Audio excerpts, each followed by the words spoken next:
Ceci n'est pas une autre capsule sur ce qui fait une bonne mise en situation. Je ne veux pas vraiment vous parler de déclencheurs, de problématiques, de contexte, peut-être un peu, mais je veux surtout parler de comment on peut favoriser le développement de compétences des élèves en analysant les mises en situation. Avec les nouveaux programmes, on nous parle souvent de mise en situation. Mise en situation pour apprendre, mise en situation en évaluation, mise en situation par-ci, mise en situation par-là.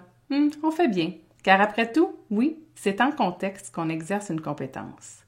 Il doit y avoir une problématique à résoudre parce que pour mobiliser des ressources, il nous faut bien un objectif à atteindre. Et tout ça, ça se présente dans la mise en situation. Je comprends ça, vous comprenez ça, mais est-ce que les élèves le comprennent, eux? Avez-vous déjà rédigé une mise en situation pour une situation d'évaluation ou une situation d'apprentissage?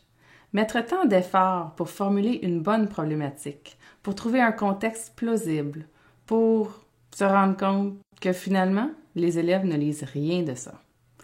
Personnellement, il n'en faut pas plus pour que mon côté paresseux prenne le dessus. Exit les mises en situation, une réelle perte de temps. Pourquoi faire compliqué quand on peut faire simple? Mais pourtant, compétence devrait être indissociable de mise en situation, n'est-ce pas? Quand j'y pense, c'est peut-être un peu de ma faute si les élèves ne voient pas l'importance de la mise en situation. Peut-être que je m'arrange pour qu'elle ne soit pas si importante, justement. Peut-être que donner des consignes hyper précises après la mise en situation fait en sorte que la lire est inutile. Si les questions et les tâches que la SA propose n'ont presque rien en commun avec la mise en situation, à part peut-être une vague saveur liée au thème, c'est un peu normal qu'on ait le goût de sauter par-dessus le petit encadré du début. Peut-être que j'ai oublié d'enseigner à mes élèves à quoi sert une mise en situation et comment l'analyser. Oui, je suis coupable, je l'avoue, mais je me soigne. Quelques questions toutes simples posées à mes élèves oralement ont réussi à transformer les mises en situation en quelque chose d'utile. Vous savez quoi? J'ai même plus besoin de rédiger une foule de consignes, tâches et autres questions. Une bonne mise en situation bien solide et le tour est joué. Il y a moyen de faire mieux avec moins. Comment? En s'assurant que la mise en situation laisse suffisamment d'ouverture, j'ouvre la porte au développement de compétences. Quand on dicte à l'élève quoi faire, étape par étape, on favorise souvent l'application mécanique au détriment d'apprentissage réellement signifiant. Bref, ce que ça prend, une mise en situation avec une question ouverte et plausible. Et dans ma poche arrière, j'ai quelques autres questions au besoin pour aider les élèves qui ont de la difficulté à relever le défi qui leur est proposé. Et c'est tout! Comme je suis généreuse et pas seulement paresseuse, je vais partager mes questions clés avec vous, celles qui suivent la mise en situation ouverte. Première catégorie de questions.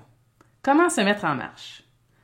Pourrais-tu m'expliquer dans tes mots ce qu'on te demande de faire?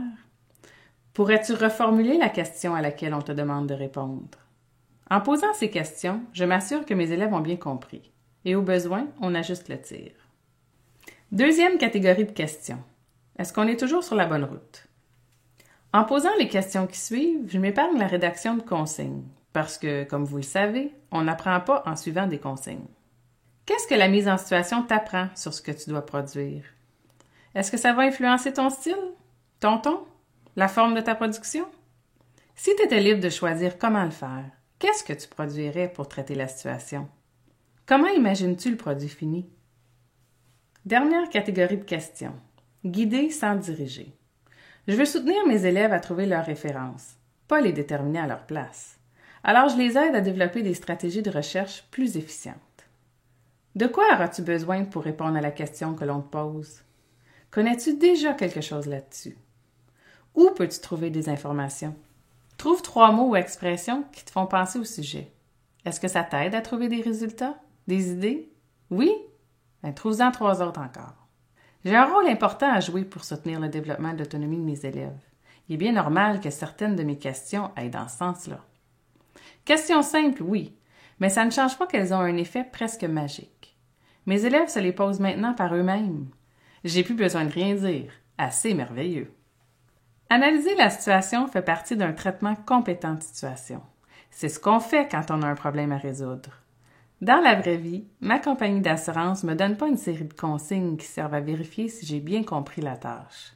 Les questions, je dois me les poser moi-même. Je me suis rendu compte que si j'enseignais ces stratégies-là, Les autres questions dans mes situations d'apprentissage et d'évaluation devenaient superflues. Une mise en situation bien solide, avec sa problématique ouverte, est suffisante. Fini la rédaction de la dizaine de questions de lecture ou les 15 questions de calcul. Je laisse maintenant les élèves se poser eux-mêmes des questions. Et c'est à ça qu'on reconnaît la compétence. Moins j'en écris, et plus mes élèves ont de place pour se poser de meilleures questions. Et par le fait même, mieux apprendre. Vous connaissez une meilleure façon de justifier sa paresse?